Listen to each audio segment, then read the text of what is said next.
সন্তানের নাম রাখার ক্ষেত্রে কি কি বিষয় বিবেচনা রাখা উচিত? সন্তানের নাম রাখার ক্ষেত্রে মৌলিকভাবেই কয়েকটি বিষয় আমাদের লক্ষ্য রাখতে হবে। প্রথম হলো, নামের ভিতরে কোনো শিরক যেন না থাকে সেদিকটি খেয়াল রাখতে হবে। যেমন আবদুল্লাহ, আব্দুর রহমান এই নামগুলোর মাধ্যমে আমরা আল্লাহর দাসত্বের প্রকাশ এবং প্রমাণ দিয়ে থাকি, স্বীকৃতি দিয়ে থাকি। এখানে যদি এমন কোনো নাম থাকে যেমন আব্দুল উজ্জা, আব্দুল অমুক তমুক, এমন কিছু থাকে যেগুলো আসলে শিরকের পর্যায়ে যায়, তাহলে সেক্ষেত্রে সেরকম নাম রাখা যাবে না।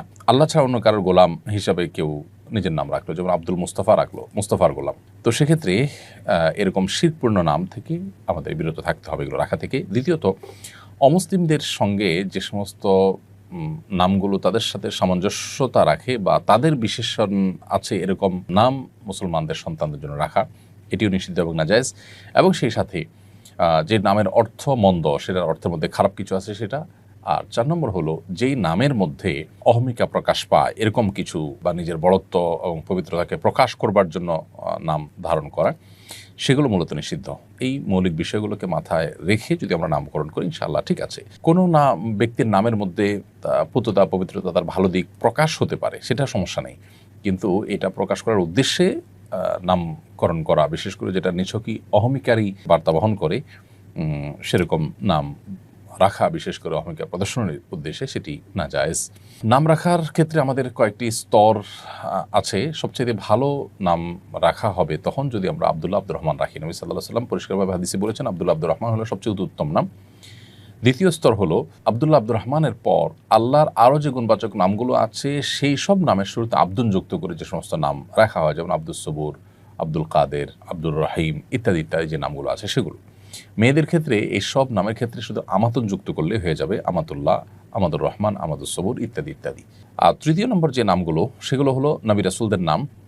যে সমস্ত নবী রাসূলদের নাম কোরআনে এসেছে, হাদিসে এসেছে, তাদের নামে নামকরণ করা। মেয়েদের ক্ষেত্রে মেয়েদের নবী রাসূলদের পরিবারের কারোর নাম থাকলে সেগুলো আমরা অনুসরণ করতে পারি, ইমানদার তাদের পরিবার, বংশধরদের, সহচরদের।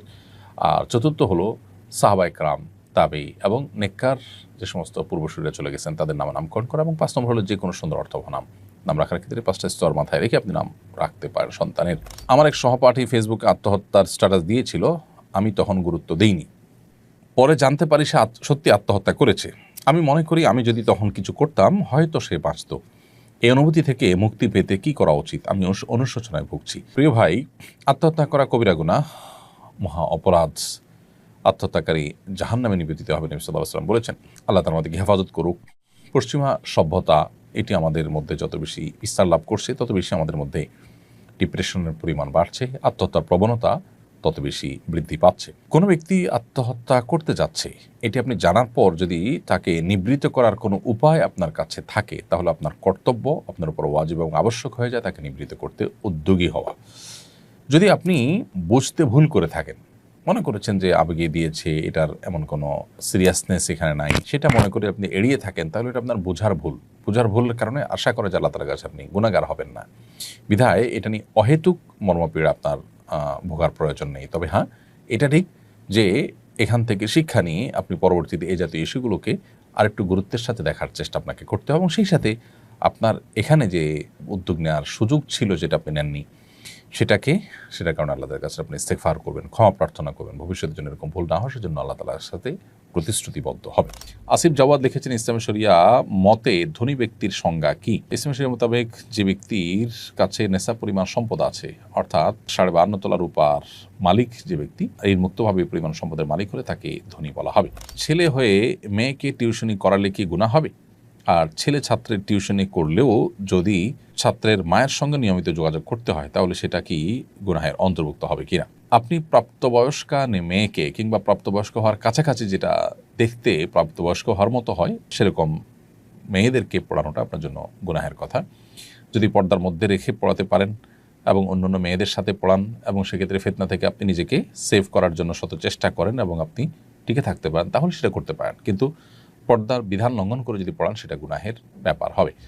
আর শিক্ষার্থীর মায়ের সাথে, ছাত্রীর মায়ের সাথে যোগাযোগ করার যে ব্যাপারটা, সেটাও প্রয়োজন যতটুকু হয় ততটুকু।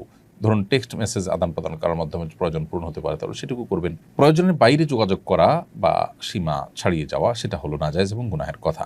অতএব প্রয়োজনের মধ্যে আপনি নিজেকে রাখলে সেটা ঠিক আছে।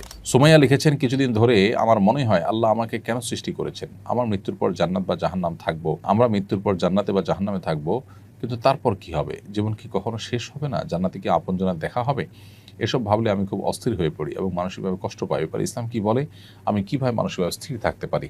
আপনি আল্লাহ তাআলার কাছে দোয়া করবেন আল্লাহ যেন শয়তান থেকে, শয়তানের ওয়াসওয়াসা থেকে আপনাকে হেফাজত রাখে, কারণ শয়তান মানুষের মধ্যে এ ধরনের অস্থিরতা তৈরি করে এবং শয়তান মানুষকে নানাভাবে বিচলিত করে, বিভ্রান্ত করে।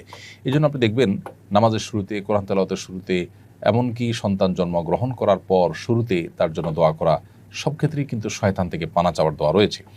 পদে পদে নবী করিম সাল্লাল্লাহু আলাইহি ওয়াসাল্লাম কেন আমাদেরকে শয়তান থেকে পানা চাইতে বলেছেন আল্লাহর কাছে, কারণ শয়তান আমাদেরকে এইভাবে নানাভাবে ক্ষতিগ্রস্ত করে। আউযু বিল্লাহি মিনাশ শাইতানির রাজিম বেশি বেশি পড়বেন, ইনশাআল্লাহ আপনার এই মানসিকতা দূর হবে। এছাড়া আপনি কোনো রাখি শরণাপন্ন হয়ে রুকিয়াও করতে পারেন, ইনশাআল্লাহ শয়তানি থেকে আল্লাহ তাআলা আপনাকে হেফাজত রাখবেন।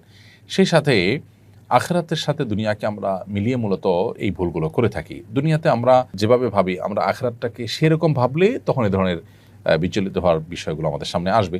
কিন্তু যদি আমরা এই ইয়াকিন রাখি যে আখিরাতের সাথে দুনিয়ার সাথে কোনো তুলনা চলে না, আখিরাতের জগৎটা, অদৃশ্যের জগৎটা সম্পূর্ণ ভিন্ন। আমরা যদি শুধুমাত্র পৃথিবীতে আমরা যারা বসবাস করছি, আমরা যদি মহাশূন্যে, মহাকাশে যে বাস্তবতা, সেটার সাথে পৃথিবীর এই ধরাপৃষ্ঠের বাস্তবতা দুইটাকে আমরা তুলনা করতে দেখব বহু বেশ কম।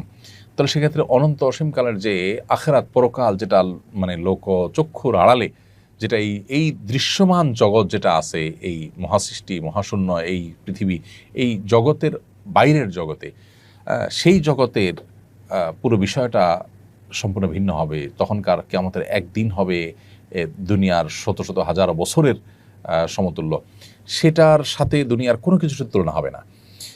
জান্নাতে গেলে সেখানে আমাদের কোনো কষ্ট হবে না, সেখানে প্রিয়জনদের সাথে দেখা হবে। জাহান্নামে গেলে অনন্তকাল জাহান্নামে থাকতে হবে। সেই জন্যই তো আমরা জাহান্নাম থেকে বাঁচার পদ্ধতিতে থাকবো, আল্লাহ তাআলা ঈমানের পথে থাকবো ইনশাআল্লাহ।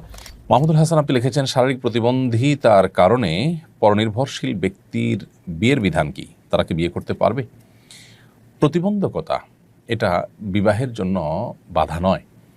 শারীরিক প্রতিবন্ধকতা নিয়েও কেউ চাইলে বিয়ে করতে পারেন।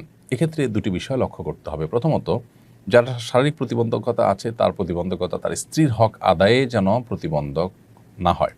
এমন কিছু প্রতিবন্ধকতা আছে যেগুলো সত্ত্বেও তিনি স্ত্রীর হক আদায় করতে পারেন।